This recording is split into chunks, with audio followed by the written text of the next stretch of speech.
बिस्मिल्लाहिर्रहमानिर्रहीम। स्टूडेंट्स, आज हम थ्योरम नंबर 5 करने जा रहे हैं। थ्योरम नंबर 5 की स्टेटमेंट आप देख लें। ये कन्वर्स थ्योरम है 4 का, यानी जो 4 हमने किया था उसी का उल्ट है।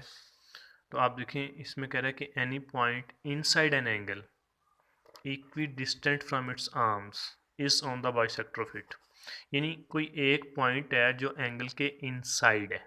आप देखें, ये मेरे पास एंगल है ए ओ बी, तो इसके अंदर ये एक पॉइंट है पी। यहाँ पे हमने ये पॉइंट मेंशन कर दिया, ये पॉइंट क्या है पी। और फिर वो कह रहा है कि this is equi distant from its arms. ये उसके आर्म से इक्वल डिस्टेंस पे है, यानी ये इस आर्म से भी और इस आर्म से भी इसका डिस्टेंस इक्वल है। मींस इसको लेट से हम कह देते हैं ये आर पॉइंट है, ये क्यू है, तो पी क्यू और पी आर इक्वल है। तो यहाँ तक आपका बनेगा ये गिवन। आप देख रहे हैं इसको कि any point P lies inside A O B. ये ए ओ बी के अंदर एक पॉइंट पी है और इस तरह से ये मौजूद है कि पी क्यू पी आर के कॉन्ग्रुएंट है। अभी हमने बात की पी क्यू पी आर के क्या है, कॉन्ग्रुएंट। और यहाँ पर वो साथ ही ये भी हम लिख रहे हैं कि पी क्यू परपेंडिकुलर है ओ बी के, पी क्यू ओ बी पर परपेंडिकुलर है, यानी इसके साथ 90 का एंगल बना रहा है। और पी आर ओ ए पर परपेंडिकुलर है, यानी इसके साथ ये 90 का एंगल बना रहा है। और उसके बाद प्रूफ हमने ये करना है कि it is on the bisector of it, यानी ये जो ओ पी है, ये जो पॉइंट पी है, ये इसके बाइसेक्टर पर है। तो point P is on the bisector of A O B, ये हमने प्रूफ करना है।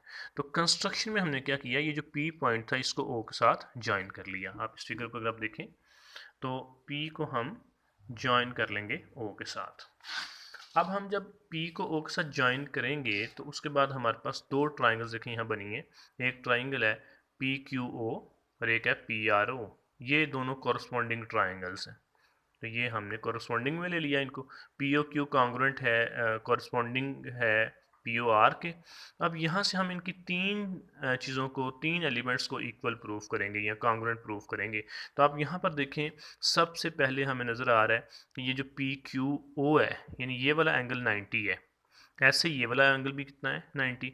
तो पी आर ओ और पी क्यू ओ आपस में इक्वल है। तो लिखा हमने angle P Q O is congruent to angle P R O. ये हमने गिवन में कहा था कि ये परपेंडिकुलर है, यानी राइट एंगल्स हैं ये। और उसके बाद अब देखिए ओ पी या पी ओ, ये कॉमन है दोनों में, तो P O is congruent to P O, common आ गया। उसके बाद पी क्यू पी आर के कॉन्ग्रुएंट है, ये भी हमने गिवन में ये देखें बात की थी। तो P Q is congruent to P R, ये गिवन में आ गया।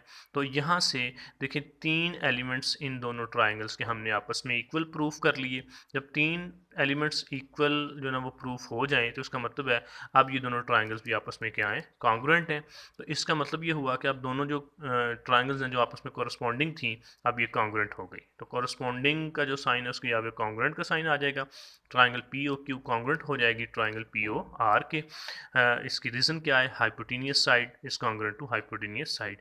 ये hypotenuse students you know that, आप जानते हैं कि 90 के सामने वाली जो साइड होती है उसको हाइपोटेनियस कहते हैं। तो आप देखिए 90 के सामने वाली ये साइड है ओपी, इधर भी ये 90 है, तो 90 के सामने जो साइड है वो क्या है, ओपी है।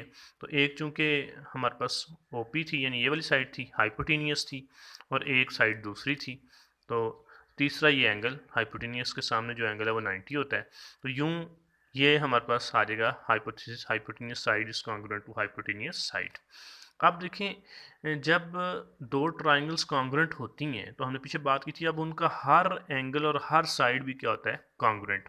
तो हमें ये चाहिए था कि ये हमने प्रूफ ये करना है कि ये P जो है ना ये राइट बाइसेक्टर के ऊपर है। तो अगर इसको यानी हम राइट बाइसेक्टर प्रूफ करना है हमने, तो उससे पहले हमें ये प्रूफ करना होगा कि ये वाला एंगल इस एंगल के इक्वल है। तो अगर ये वाला एंगल इस एंगल के इक्वल आ जाता है, इसका मतलब है ये OP जो ना ये राइट बाइसेक्टर होगा इसका। तो अगर ये राइट बाइसेक्टर है तो it means P right bisector के ऊपर है, यही हमने प्रूफ करना है। तो हम अपने रिजल्ट की तरफ चले जाएंगे। अब देखिए यहाँ पर हमने बात की, जब दो ट्राइंगल्स इक्वल हैं तो उनका हर एंगल और हर साइड भी क्या होगा, इक्वल। तो ये वाला जो एंगल है पी ओ क्यू, ये इस ट्राइंगल का है, पी ओ आर इस ट्राइंगल का है। यहाँ से मैंने कह दिया कि P O Q angle congruent है पी ओ आर के, क्योंकि ये कॉन्ग्रुएंट ट्राइंगल से कॉरस्पॉन्डिंग एंगल्स हैं। तो यहाँ पर हम लिख लेंगे congruent corresponding angles of congruent triangles. Students यहाँ पर उसने एंजल्स लिखा हुआ है, एंजल्स फरिश्तों को कहते हैं, इसके स्पेलिंग्स ठीक कर लीजिएगा, ये होगा एंगल्स। तो corresponding angles of congruent triangles. अब यहाँ से देखें, जब ये दोनों एंगल्स आपस में इक्वल हैं, जो हमने अभी प्रूफ किया है, इसका मतलब है कि ये दोनों एंगल्स का इक्वल होना ही ये बता रहा है कि ये राइट बाइसेक्टर है।